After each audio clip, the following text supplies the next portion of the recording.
Minhas irmãs, é uma alegria estar aqui com vocês nesse evento. Quero agradecer, como sempre faço, a organização do Ministério Fiel, por colocar esse encontro e fazê-lo acontecer e terem me convidado para abrir. Abrir sempre é desafiador, mas eu tenho uma vantagem, eu posso escolher o texto que eu quiser e eu escolho o primeiro.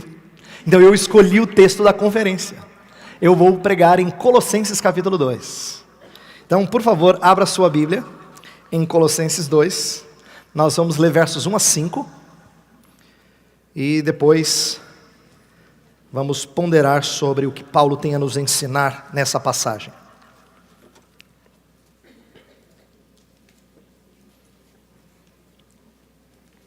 Colossenses 2, de 1 a 5, diz assim: Gostaria, pois, que soubesseis quão grande luta venho mantendo por vós, pelos laodicenses, e por quantos não me viram face a face, para que o coração deles seja confortado e vinculado juntamente em amor, e eles tenham toda a riqueza da forte convicção do entendimento, para compreenderem plenamente o mistério de Deus, Cristo, em quem todos os tesouros da sabedoria e do conhecimento estão ocultos. Assim digo para que ninguém vos engane com raciocínios falazes. Pois embora ausente quanto ao corpo, contudo em espírito estou convosco, alegrando-me e verificando a vossa boa ordem e a firmeza da vossa fé em Cristo. Vários de vocês sabem, e eu não vou aqui chover no molhado, mas quero destacar isso, que esse é o ano em que se celebram os 500 anos da Reforma Protestante. Isso está mencionado no nosso livrinho aqui, isso está sendo dito em várias igrejas que têm zelo pela tradição da Reforma. Então, eu quero trazer à tona um aspecto que tem tudo a ver com o tema dessa conferência. Um dos 5 lemas da Reforma era Solus Christus, ou somente Cristo.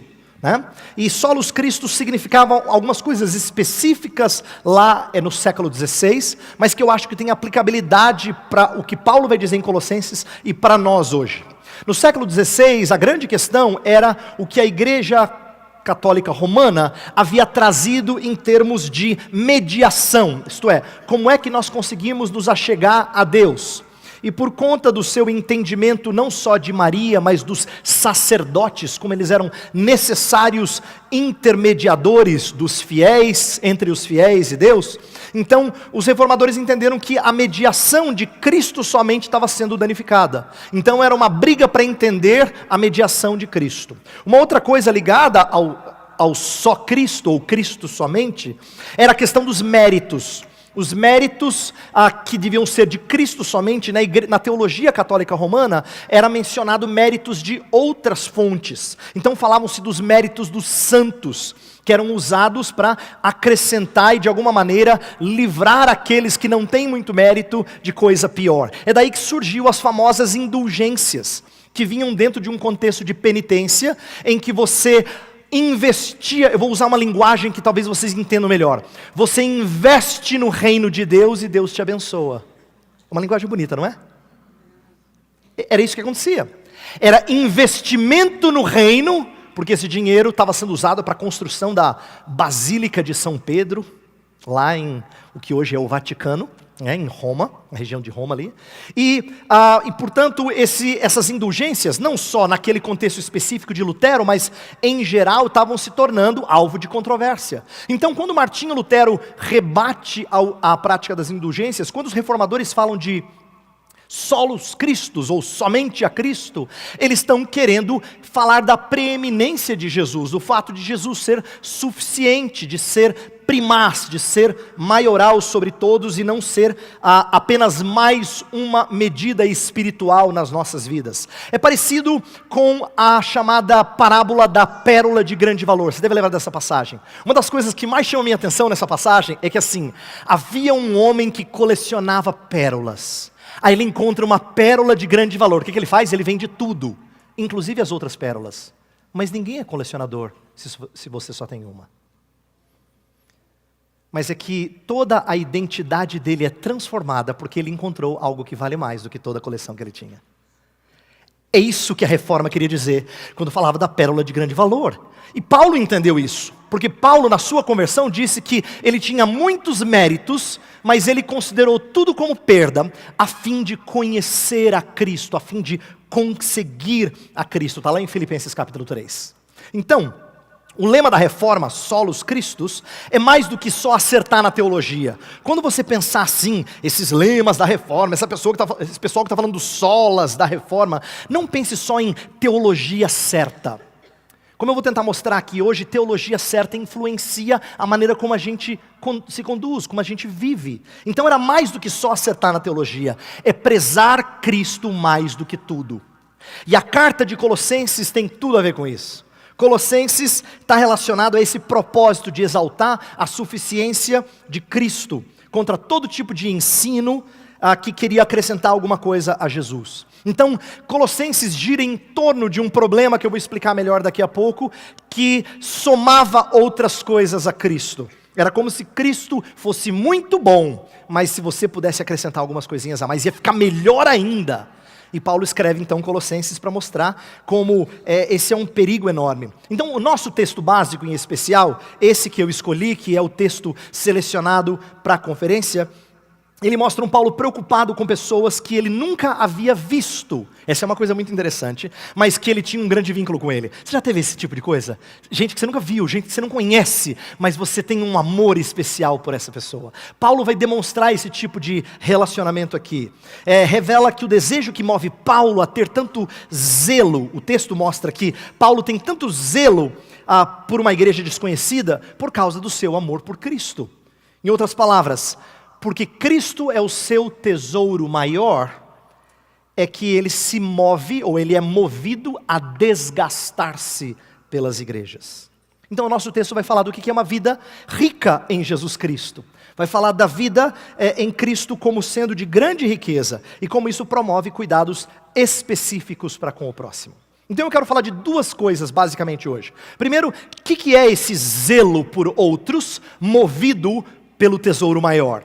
E depois, como é que ele se processa? Porque uma coisa é falar dele, muito bonito. Depois eu quero entrar em coisas práticas e mostrar o que é esse zelo por aqueles pelo próximo, movido pelo amor a Cristo. Então vamos falar primeiro do zelo por Cristo, que promove amor ao próximo. Depois a gente fala de como é que isso acontece. Bem, eu quero pegar o verso 1 e o 5, que é o primeiro e o último do texto que eu li, para mostrar que Paulo tem muito interesse por gente que ele não conhece. Ele até usa uma palavra interessante, ele fala que ele está lutando por eles. Olha o verso 1. Gostaria, pois, que soubesseis quão grande luta venho mantendo por vós, pelos laodicenses e por quantos não me viram face a face. Então Paulo se apresenta como alguém que está interessado neles, interessado de tal forma que mesmo eles nunca tendo encontrado Paulo tem grande luta por eles. Essa é a ideia de mostrar que ele quer que eles saibam que um apóstolo intercede por eles e serve-os de alguma maneira, e os serve da maneira como pode. Paulo nunca havia visto a cidade de Colossos, ou melhor, a igreja de Colossos, os que lá congregavam.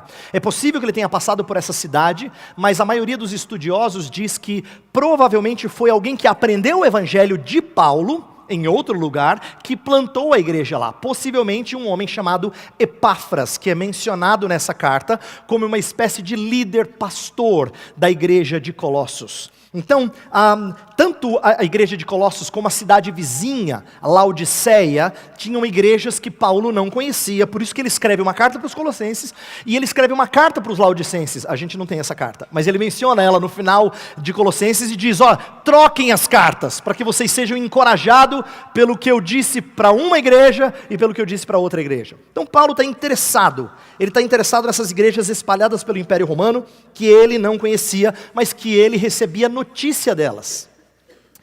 Mesmo por esses que ele não conhecia, ele mantinha grande luta. A expressão grande luta tem a ver com um esforço que deixa você debilitado, um constante esforço. Inclusive, a palavra grega é de onde a gente tira a palavra portuguesa agonia. Então o que ele está querendo dizer é, eu tenho agonia, grande agonia por vocês.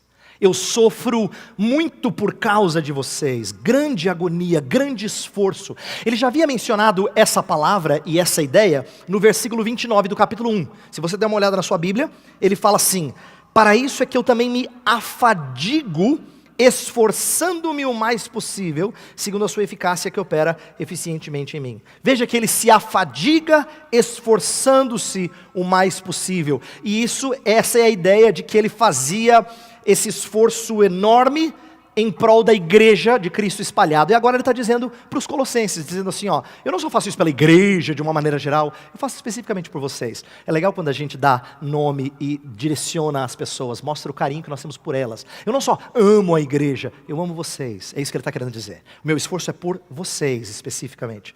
E é nisso que ele foca aqui.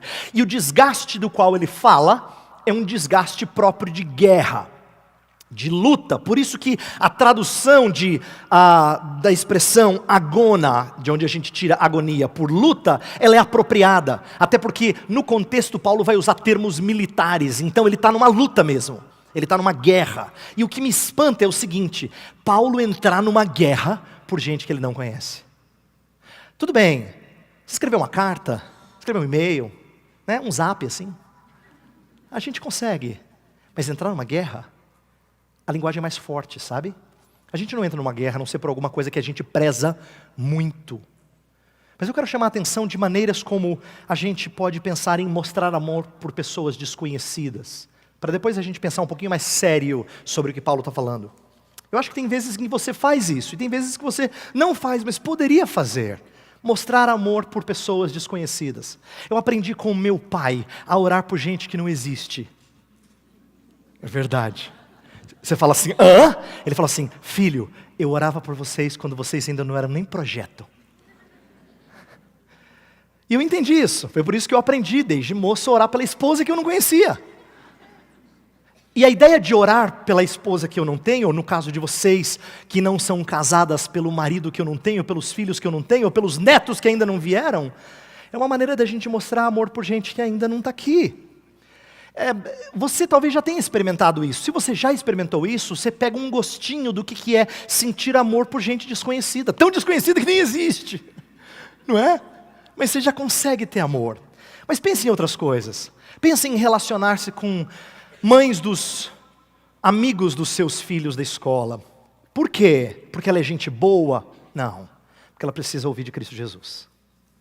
Uma mulher complicada. Dá nos nervos.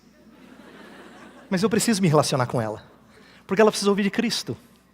Então, isso é amor por gente desconhecida, por gente que a gente não tem um relacionamento legal. Ela não é o tipo de gente que você quer convidar em casa para o jantar, mas você precisa convidá-la para jantar em casa, porque ela precisa de Cristo.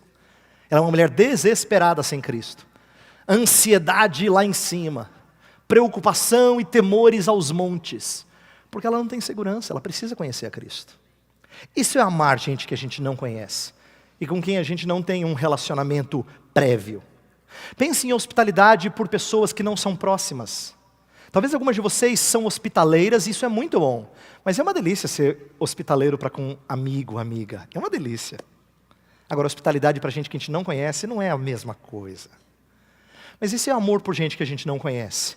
É dar do que é mais precioso que a gente tem para pessoas que nós não temos um vínculo prévio para mostrar amor para com elas. Hospitalidade é uma coisa linda, porque hospitalidade significa dar do que é mais íntimo meu. Não é só casa. São outras coisas.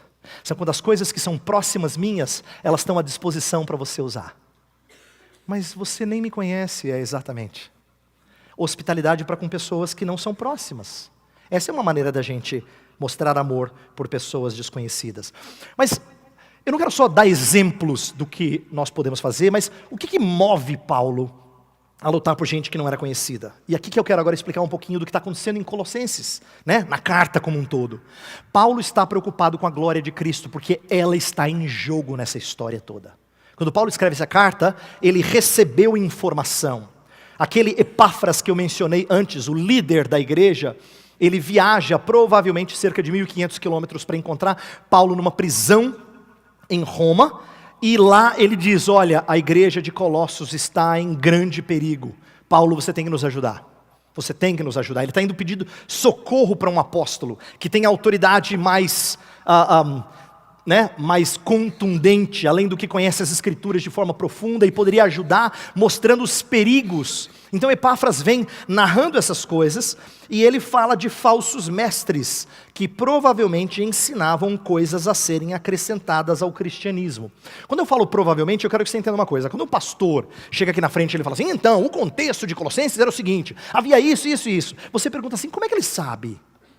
Está nos livros, eu sei. Mas os livros também têm um jeito de adivinhar, que é a adivinhação, muitas vezes bem fundamentada, mas é parecido com ouvir uma conversa de telefone só de um lado. Sabe quando ela fala assim, sei, amanhã? Não dá. Aí você fala, o que não dá? Aí você começa a relacionar para tentar entender a conversa. É mais ou menos isso que é estudar as cartas de Paulo e tentar compreender o que está acontecendo por trás para ele dizer o que ele disse. Para ele dizer assim, ninguém vos engane com raciocínios falazes. Fala, opa, alguma coisa estava acontecendo. Então, o que a gente percebe acerca do contexto da epístola, que é tão focada em Cristo exaltado, Cristo glorioso, é que o que provavelmente estava sendo ensinado é que Cristo era muito bom, mas não era tão grande assim. Então a supremacia de Cristo estava sendo minada. A suficiência de Cristo estava sendo minada. E não é que eles desprezavam a Cristo, e aqui que eu preciso mostrar para você como Colossenses é uma joia de Deus para a nossa vida, porque ela se aplica a muitas coisas que acontecem na igreja. Talvez isso seja a sua realidade, mas mesmo que não seja a sua, é de alguém que você conhece. Sabe aquela pessoa que, quando você fala assim de Cristo, ela fala assim, não, Cristo é tudo. Mas você sabe que não é tudo? Você fala assim, é tudo 30%, né? Porque ela gosta de Cristo, ela adora, ela vai na igreja, ela participa de algumas coisas da igreja, ela gosta de reunião de mulheres, ela vai até na conferência fiel. Mas o problema é que Cristo não basta. Cristo é muito bom. Então, Colossenses é escrita para gente que ama Cristo, mas para quem Cristo não é suficiente. Então não despreza Cristo, mas acrescenta coisas a Cristo.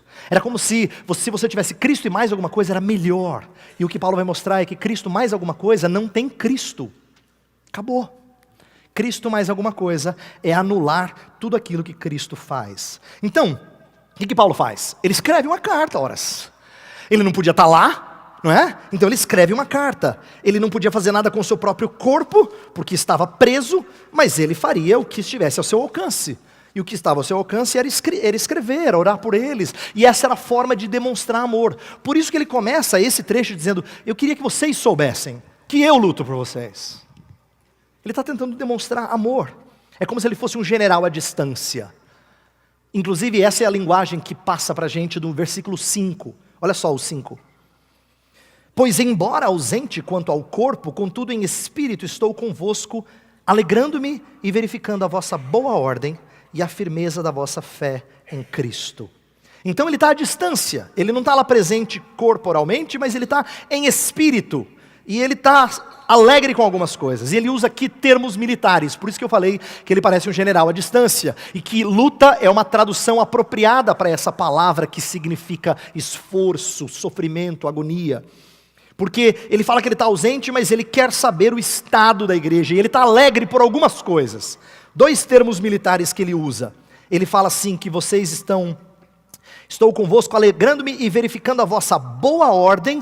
Boa ordem estava relacionada às fileiras de um exército. Tudo certinho.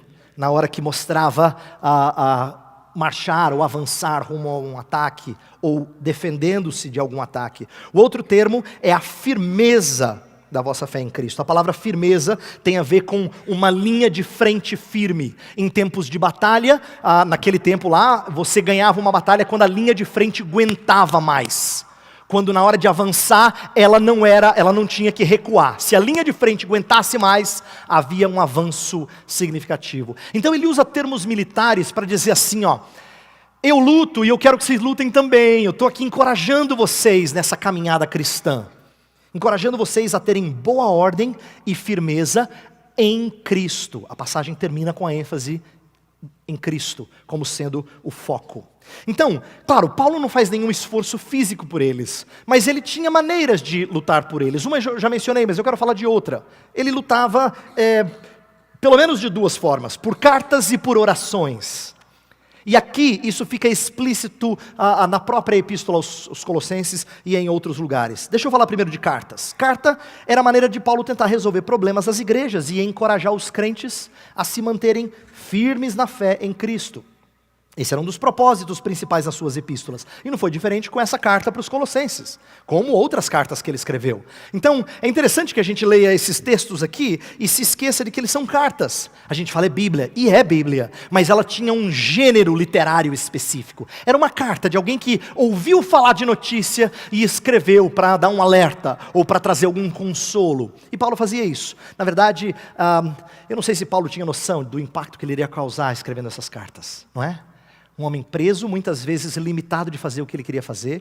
Ele era tão desejoso de evangelizar, que em Colossenses, no capítulo 4, ele fala assim, orem por mim para que eu tenha a oportunidade de pregar, mas o cara está preso.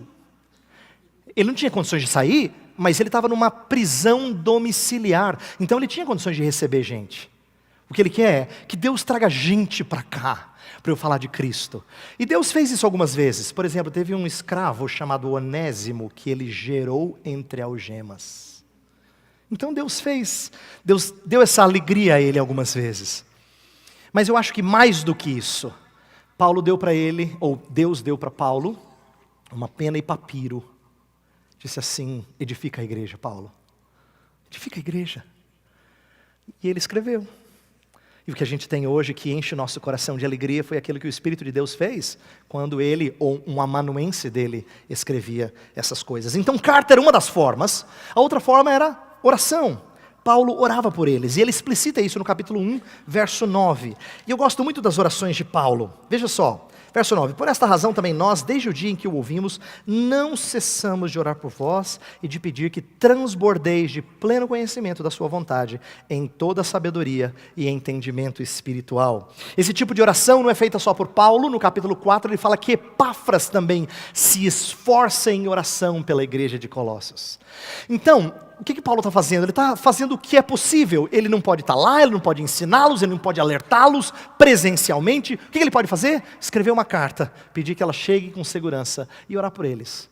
Parece tão pouco na cabeça de Paulo, mas no propósito eterno do nosso Deus foi muito. Não foram só os colossenses que foram beneficiados com essa carta. A igreja de Cristo tem sido beneficiada ao longo da história, e as orações de Paulo são um exemplo de como nós devemos orar. Inclusive, eu digo exemplo porque a maioria de nós está acostumado a orar pelas mesmas coisas sempre. É mais fácil de perceber isso nos outros, na gente é mais difícil. Mas pode perceber como algumas pessoas sempre começam a oração igual, sempre pedem as mesmas coisas. Aí você fala, nossa, as mesmas coisas, né? Você é igualzinha. É que você não se ouve. Mas as pessoas também acham que você ora pelas mesmas coisas sempre. As mesmas pessoas. E Paulo, quando ora, ele pede certas coisas que a gente devia aprender mais a pedir com ele, não é? Porque Paulo está interessado no tesouro maior. Então, qual era o motivo do zelo de Paulo? Ele queria que outros vissem a Cristo como suficiente. É isso que faz ele orar. Por que ele ia ajoelhar-se diante do Senhor, prostrar-se diante do Senhor, orar?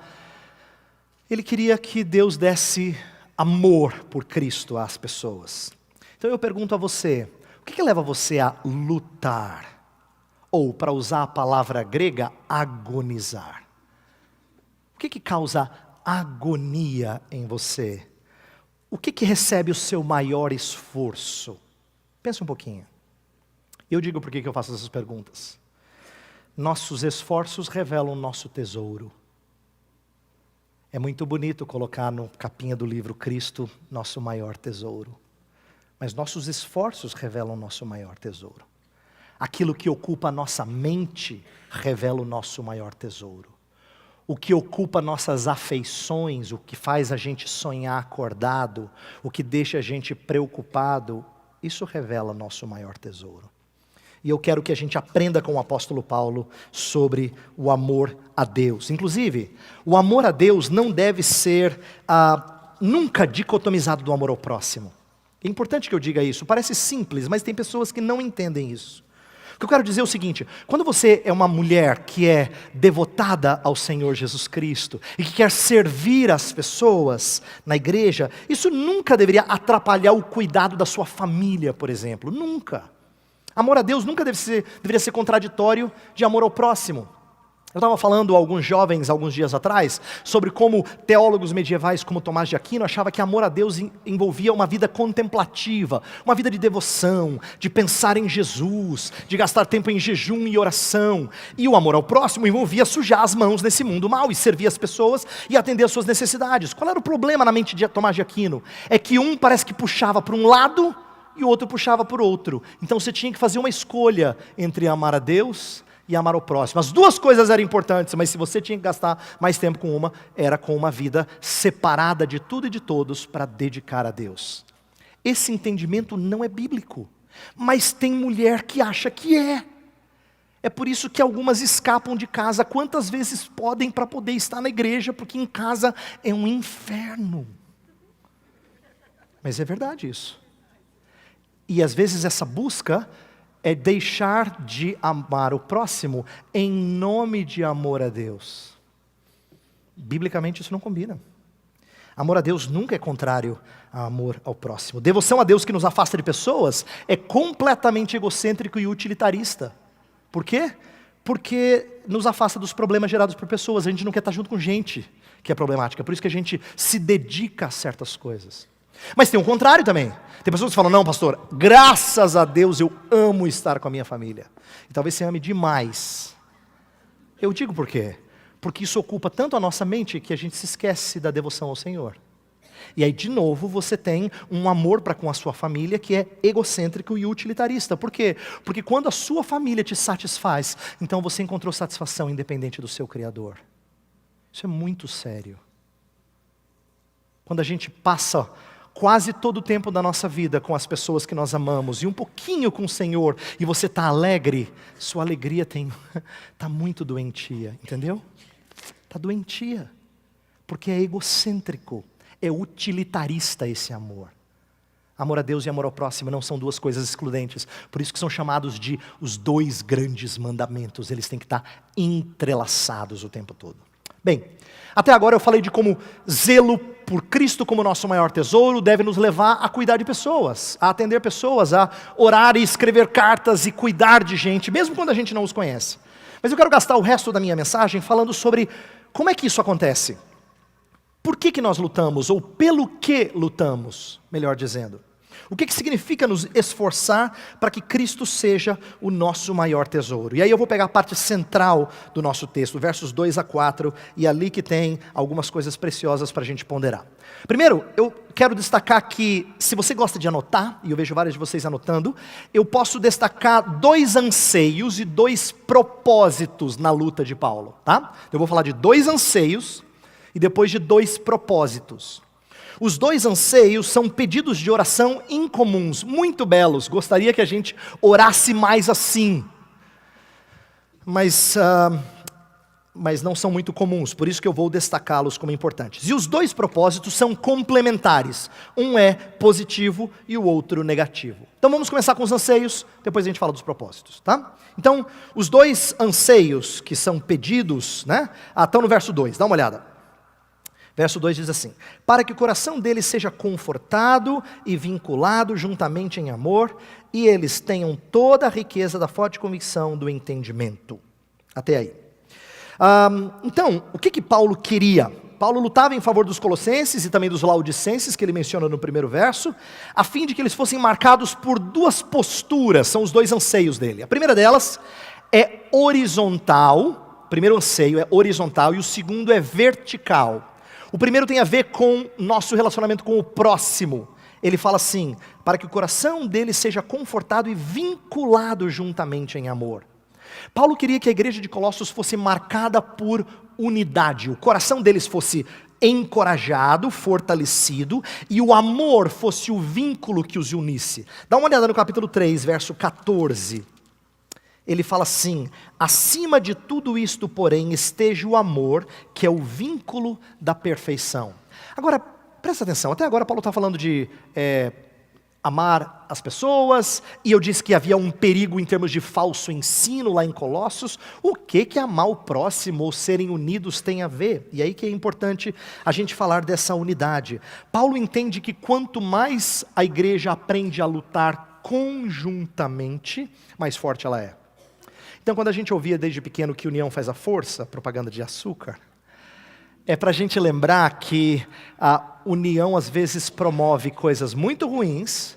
Na verdade, que em grupo as pessoas fazem mais absurdos do que sozinhas, mas juntas elas também deviam ser fortalecidas para fazer aquilo que é bom, quando uma encoraja a outra, quando uma é fortalecida pela outra. Paulo está preocupado com esse vínculo da perfeição. Ele sabe que uma igreja enfraquecida é uma igreja que está sujeita a perigos. Uma igreja dividida é uma igreja em que Satanás entra facilmente. Inclusive, aos de Corinto, Paulo disse isso. Cuidado, se vocês têm problemas entre vocês, Satanás encontra brecha.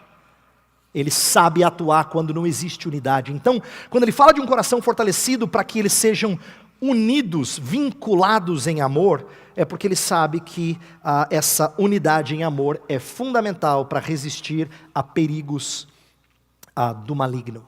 A segunda coisa que ele pede, ele anseia que os colossenses tenham, que eu falei que é vertical, é a plena certeza do entendimento. Veja que o texto fala assim: e eles tenham toda a riqueza da forte convicção do entendimento. Forte convicção significa plena certeza, é mais ou menos essa a ideia. Paulo almejava que aqueles cristãos tivessem uma certeza plena do que eles compreendiam, tanto da pessoa de Cristo quanto da obra de Cristo. Os benefícios que a gente recebe em Cristo Jesus. Por que Paulo está preocupado com isso? Porque quando a gente não conhece Cristo corretamente, outras doutrinas produzem a ausência de segurança. Deixa eu explicar. Às vezes, a gente aprendeu na igreja o suficiente para dizer assim: não, pastor, minha igreja é boa, minha igreja é reformada, ela ensina que a gente não perde a salvação. Mas só que nós, pecadores, muitas vezes perdemos a estabilidade nesse caminho de salvação.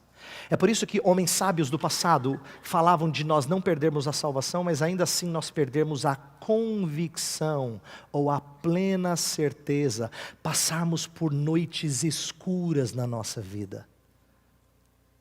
Isso acontece.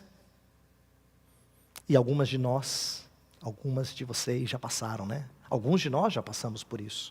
E isso mostra como, quando nós não temos essa plena certeza, esse vínculo forte com o Senhor Deus, em que Ele nos assegura de tudo que nós temos em Cristo, a gente pode não perder, mas a gente perde o desfrutar. Sabe quando Davi deitou-se com Batseba e ele fica um tempo sem se arrepender? Quando ele é confrontado pelo profeta Natan e ele se arrepende, então escreve o Salmo 51, belo salmo de confissão, ele escreve algo muito precioso. Ele fala assim: Senhor, não me retires a alegria da salvação. Ele sabe que muitas vezes quando a gente peca, a gente não perde a salvação, mas perde a alegria da salvação. Crentes doentes são assim.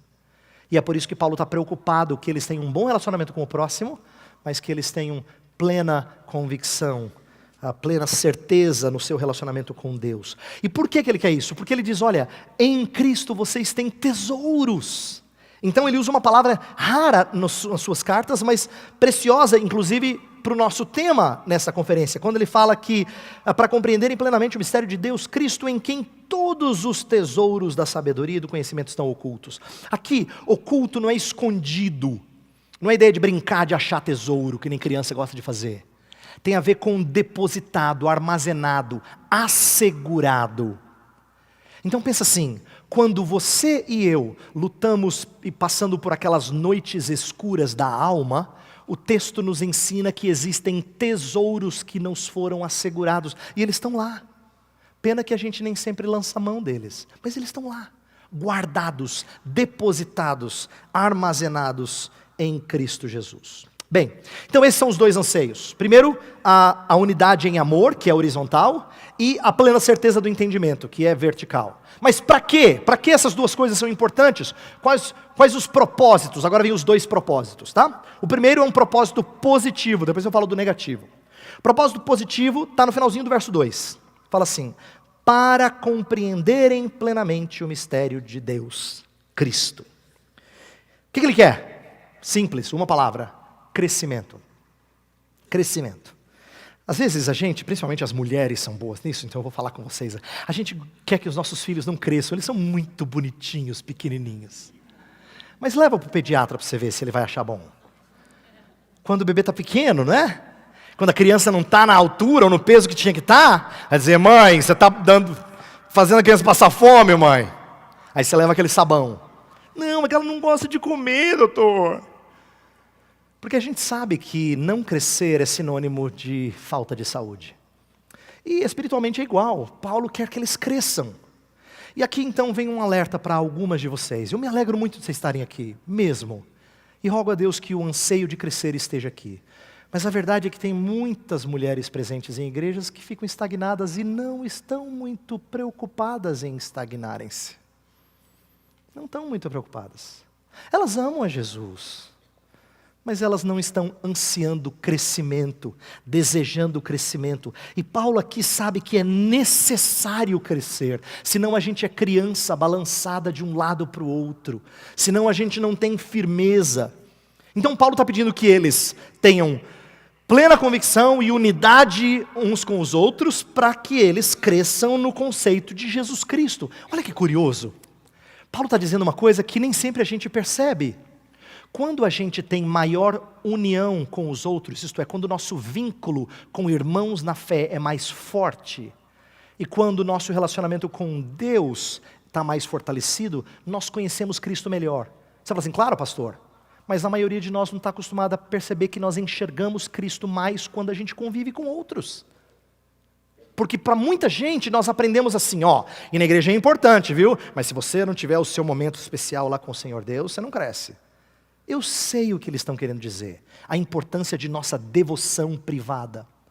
Mas Paulo está tentando mostrar que Cristo cresce aos nossos olhos quando a gente convive com pessoas.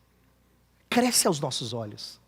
Ele fica maior, mais belo, mais rico e tesouro precioso. Portanto, tanto o contato com outros quanto nosso relacionamento com Deus são úteis para que Cristo cresça aos nossos olhos. Então, Paulo quer o quê? Que seja desvendado esse mistério a cada dia em que crescemos na fé. Quando ele fala do mistério, ele disse em outros lugares de Colossenses, principalmente no final do capítulo 1, versos 26 e 27, também em Efésios, que esse mistério era Cristo ser mostrado a todos os homens, não só judeus, mas gentios. E mais ainda, em Colossenses a ênfase é que Cristo está em nós. Cristo não é só alguém para a gente recorrer de vez em quando, mas Ele adentra os lugares mais indignos, como os nossos corações. Cristo em nós, a esperança da glória. É isso que ele diz em Colossenses 1, 27, como sendo o mistério.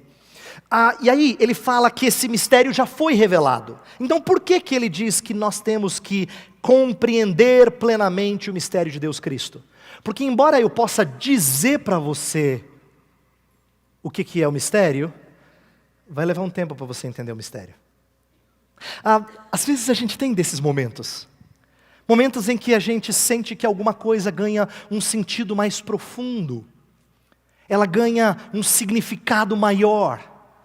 E aí você é capaz de dizer assim, Cristo é o meu tesouro. E para outra pessoa dizer, é verdade. Mas para você significa tanto. Porque aquilo ganhou um novo sentido. Você entende melhor o mistério. Porque a cada dia isso foi desvendado. Você cresceu na fé.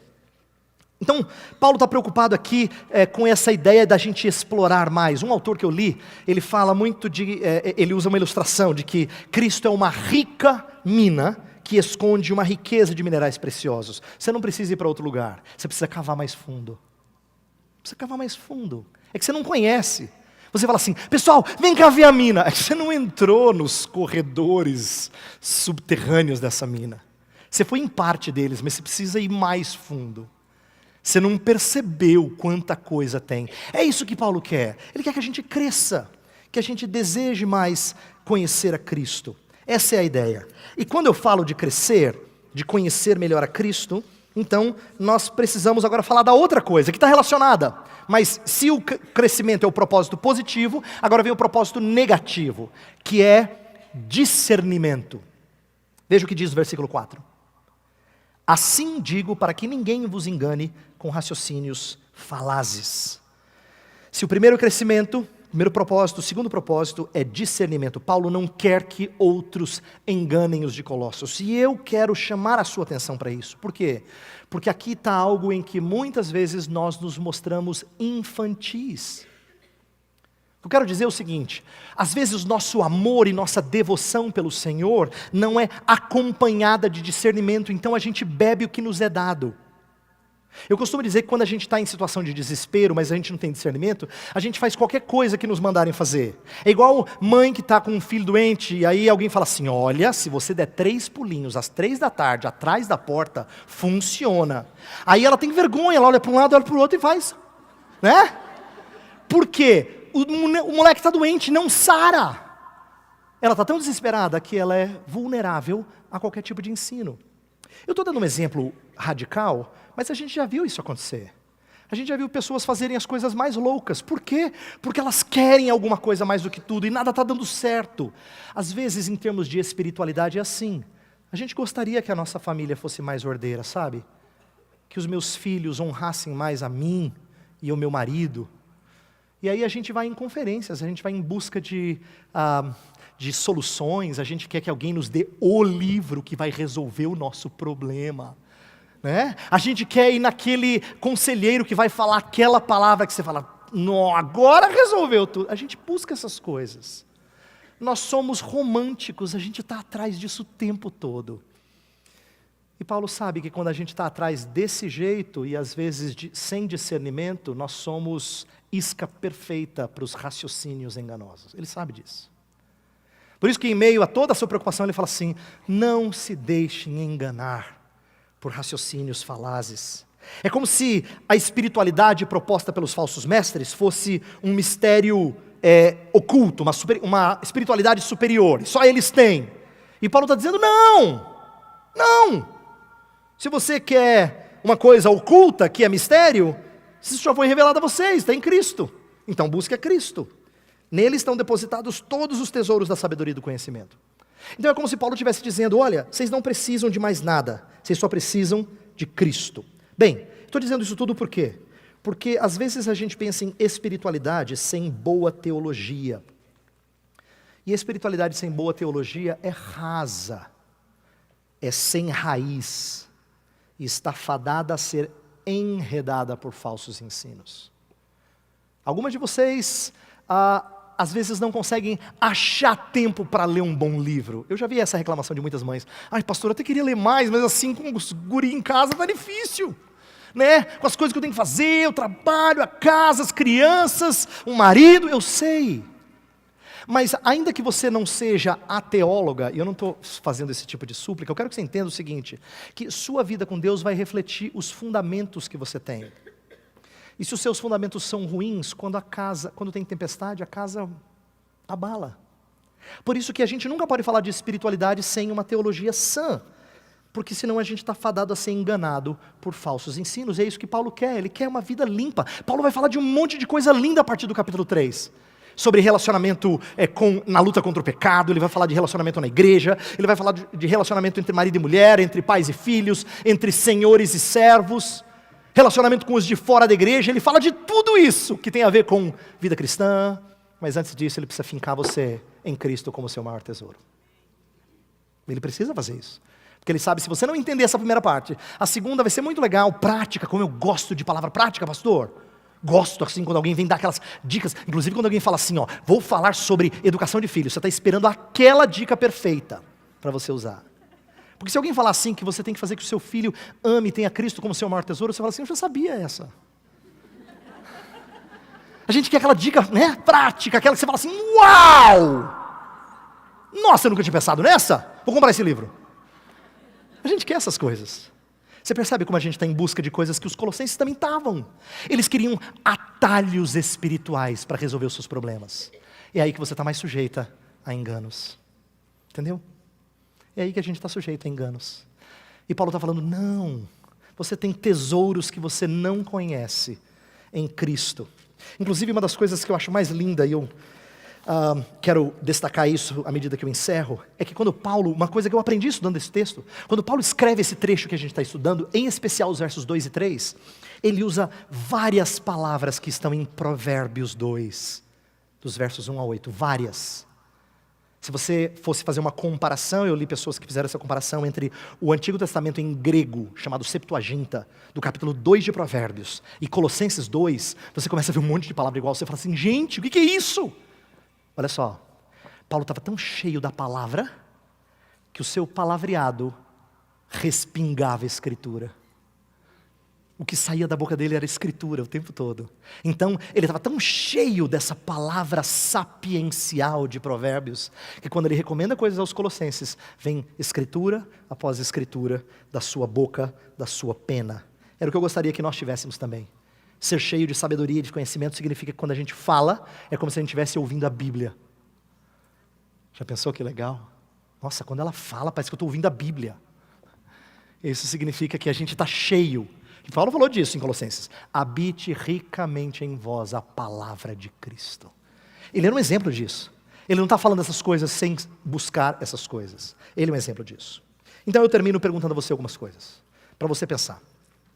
Você é capaz de desgastar-se até por pessoas desconhecidas por amor a Cristo? Eu não estou perguntando se você se desgasta por outros. Eu sei que você, como esposa, como mãe, normalmente faz isso. Não é isso que eu estou falando. Estou perguntando se você é motivada a amar o próximo por causa do seu amor a Cristo. Isto é, se o seu amor por Cristo é o que leva você a fazer coisas que normalmente não são agradáveis. Mesmo em relação às pessoas que você conhece agora, você deseja e ora principalmente para que sejam unidos no amor e convictas em Deus? Aqueles dois anseios, dois pedidos? Você se preocupa com os seus amados para que, acima de tudo, obtenham crescimento e discernimento? É isso que você deseja para os seus filhos quando você ora por eles? É isso que você deseja para o seu marido quando você ora por ele? É isso que leva você a servir a sua casa, as suas amigas? É isso que leva você para o trabalho ou para a escola? É isso. Será que você anseia mais do que tudo que eles conheçam o tesouro das riquezas da vida em Cristo? Eu termino com uma história que muito me ensinou, de uma maneira agridoce, por assim dizer. Quando eu era adolescente, eu morei numa cidade americana chamada St. Louis. E lá, no 4 de julho, é muito comum nas cidades americanas ter aquela festividade por causa do Dia da Independência. E lá no centro da cidade eu encontrei um grupo de brasileiros que estavam fazendo uma viagem de final de intercâmbio. Passaram um ano fora, fazendo intercâmbio, aí estão fazendo uma viagem por cidades dos Estados Unidos antes de voltar para o Brasil. E aí eu fui conversar com alguns deles, eu vi que estavam falando português, eu era um brasileiro morando lá um tempo, queria conversar com eles, e aí descobri quem eles eram e perguntei, vocês estão com vontade de voltar? Porque eu estava louco para voltar. E aí a maioria deles falou, sim, sim, sim, e aí um deles falou, não. Como não? Eu pensei comigo, né? O nome dele era Alex, e o Alex falou assim que não desejava voltar, porque quando ele estava lá, ele conheceu amigos que o apresentaram a Jesus Cristo. E a grande preocupação dele era voltar para uma família que não conhecia Cristo. Ele não sabia se ele estava preparado para enfrentar isso. Ele era um bebê na fé. E ele já amava os seus amigos. Quando eu ouvi aquela história, eu entendi por que ele não queria voltar. Eu ainda queria, mas eu entendi por que ele não queria. E naquele dia que eu conheci o Alex, Deus me deu um amor por esse moço que eu não consigo explicar. Mesmo sendo um adolescente, eu não tinha mais do que 15 anos. Eu orei pelo Alex durante anos. Anos. Eu nunca mais vi o Alex. Eu não sei se o Alex está vivo. Eu não sei se eu o verei de novo em vida ou só na glória. Mas eu lembro de uma coisa que me marcou. No tempo que eu orei, e não foi sempre que eu orei, e essa é a parte amarga da história, porque eu parei de orar. É que no tempo em que eu orei, uma das coisas que mais me marcou é que um amor genuíno por alguém que a gente não conhece leva a gente a orar pelas coisas mais sublimes. Eu nunca orei pela saúde do Alex. Nunca orei por sucesso. Nunca orei por proteção. Eu só orei para que ele amasse a Cristo e ficasse firme em Cristo. Que ele fosse preservado na fé. Pena que eu não orei assim por muito tempo. Não tanto quanto eu gostaria. Mas todas as vezes que eu lembro do Alex, eu choro. Eu tenho vontade de expressar esse amor por gente que eu não conheço assim também. Eu quero voltar a amar pessoas com quem eu tenho pouco contato, porque eu amo a Cristo. Eu quero ter esse amor, que ora pelas coisas mais sublimes e suplica pelas coisas mais importantes. É o que eu espero que você tenha. É o que eu espero que eu tenha, porque é isso que a palavra nos convoca a ter. A Cristo como nosso tesouro maior. Vamos orar. Pai do céu, muitas vezes a correria da nossa vida faz com que nós percamos de vista o mais importante. Isso não é clichê, Senhor, isso é verdade. O Senhor é o nosso maior tesouro, mas às vezes isso não fica evidente para as pessoas. E às vezes não fica evidente para nós mesmos. Há muitas irmãs minhas aqui que te amam, eu sei disso. Mas elas também sabem que o amor delas por ti é falho. Por isso, todas as vezes que nós ouvimos falar sobre ter a Cristo como nosso tesouro maior, nós somos obrigados a confessar nossos pecados. Obrigado, Senhor. Obrigados. Afinal de contas, nem sempre nós tememos só o teu nome. Nem sempre o nosso tesouro é o Senhor somente. Nem sempre o Senhor é alvo do nosso maior deleite. Perdoa-nos. E edifica-nos de tal forma que a gente mantenha em vista o alvo. Não que nós tenhamos alcançado, como Paulo disse aos Filipenses, mas prosseguimos para o alvo. Queremos crescer mais. Queremos discernir melhor. Queremos estar vinculados uns aos outros em amor. E temos plena convicção, plena certeza no relacionamento que temos contigo. Que essas coisas estejam presentes em nós, Senhor, para que o povo que nos cerca, para as pessoas que nos cercam, sejam elas crentes ou não, que elas venham a ser edificadas, impactadas, iluminadas pelo que significa ter a Cristo como nosso maior tesouro. Nós oramos em nome dele. Amém.